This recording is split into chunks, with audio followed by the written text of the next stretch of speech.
Kathleen Lonsdale was inspiring in several different ways.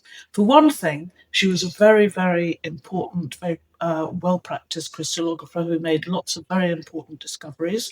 And she was one of the first two women elected as a Fellow of the Royal Society.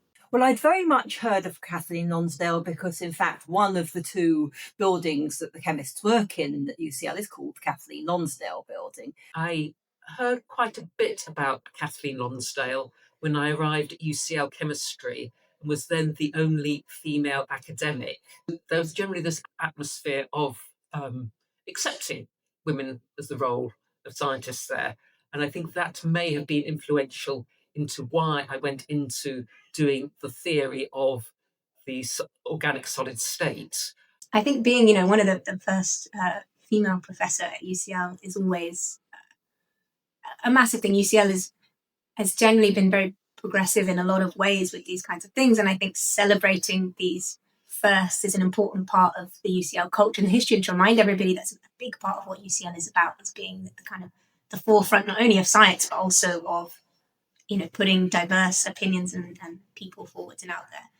I guess I'm drawn towards her because she's an early example of a woman who was able to succeed in science. She did some very, very profound research which had a major impact. She was a crystallographer, so one of the things she's most famous for is deciphering the structure of large molecules, in particular the benzene ring with 6 carbon atoms arranged in a hexagon. The applications of her work are really felt in chemistry.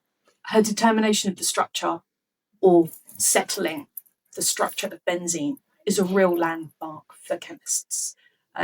Organic chemistry wasn't the same after. She was a deep thinker, not only in the crystallography, which requires both deep thinking and very great concentration to do all those calculations. She was a woman of principle. She was a Quaker and a pacifist, and somebody who tried to live her values of both a scientific researcher and a Quaker throughout all aspects of her life. I've got this signed copy of a Penguin special, Is Peace Possible?